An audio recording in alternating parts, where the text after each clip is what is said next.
Toto je môj trvalkový záhon. Alebo aspoň by mal byť. Malinko mi totiž zarastol. A ja vám dnes na ňom ukážem, prečo trhanie buriny patrí medzi moje najviac obľúbené činnosti a tiež, aké poklady tento záhon ukrýva. Možno vás inšpirujú niektoré plodiny, ktoré keď raz vysadíte, tak vás bez práce každý rok príjemne prekvapia. Ideme na to.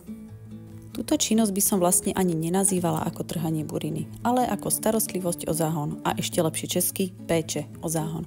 Všetko, čo v živote máme, vrátane nás samých, potrebuje opečovať. Niečo z toho každý deň a niečo iba občas.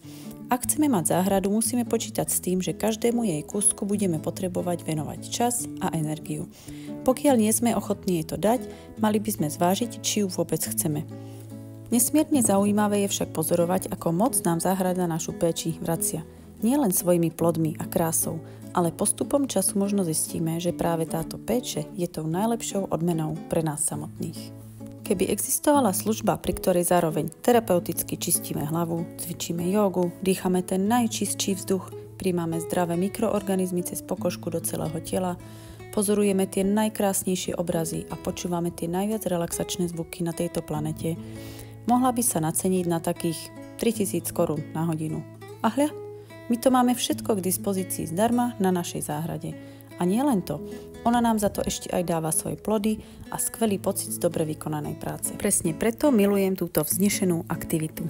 Niektorí ľudia majú o burine predstavu, že ide o nejakú hnusnú marhu, čo tam vždy narastie, keď si ju chvíľu nevšímame. Ako niečo, čo nám len pridáva prácu a nenechá našu zeleninu a kvety spokojne rásť.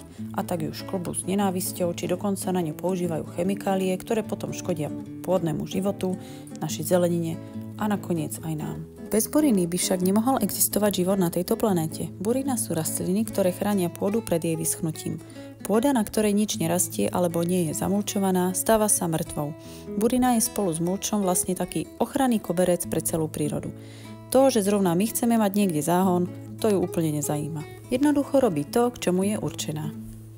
Práca v záhrade pomáha uvoľniť náš nervový systém a zlepšuje nám náladu. Keď sa pozriete napríklad na YouTube videá záhradkárov, možno si všimnete, ako prevažná väčšina z nich je vitálna a radostná. Nebude to náhoda. Pod videom nechám odkaz na ľudí, ktorí inšpirujú mňa v tejto oblasti. Vplyv na našu náladu má aj kontakt s hlinou či kompostom, ktorý nás okrem iného aj uzemňuje a ukľudňuje. Preto vždy, keď môžem, používam na túto prácu len holé ruky. Kompost za nechtami je pre mňa znakom prepojenia s prírodou, takže čistou a krásnou špinou. Ja používam na svojej záhrade metódu bez rytia vychádzajúcu z permakultúry. Ide o princíp, ktorý simuluje prirodzenú tvorbu humusu v divokej prírode. Takže to, čo spadne na zem, premení sa postupne na úrodnú pôdu. Na záhrade to vypadá tak, že pôda nie je zrytá, len sa na jej povrch každý rok pridá kompost. Tým sa stane, že pôda je priepustná a prevzdušnená, preto sa dá burina veľmi ľahko vytrhnúť.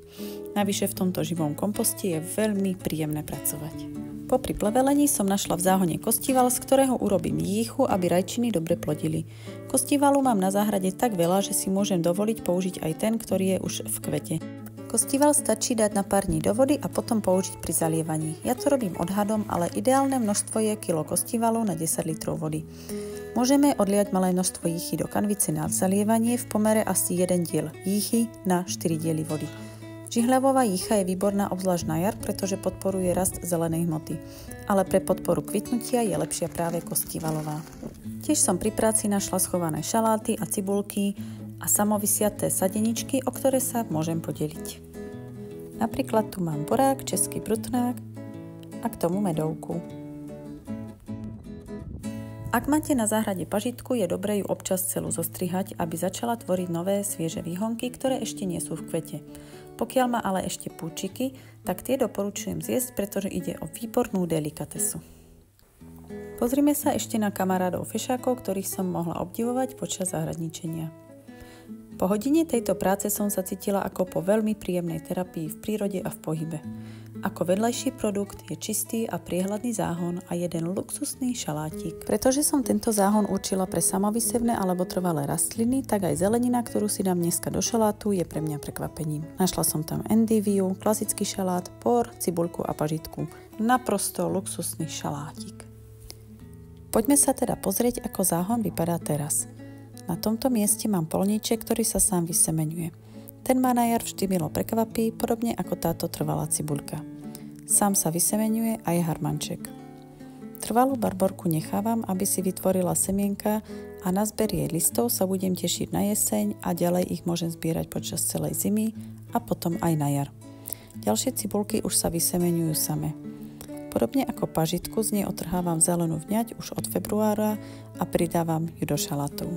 Tu je ďalšia trvalá cibulka.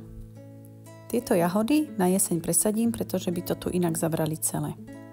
Šalát endivia tiež ide do kvetu, takže ho nech sa sám zase vysemení a ďalší rok niekde narastie.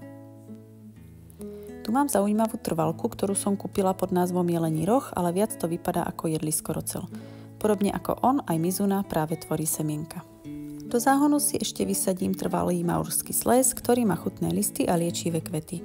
Aj keď je dosť nenáročný, pridám mu aj trošku kompostu pre viac živín a lepšie vstrebávanie vody.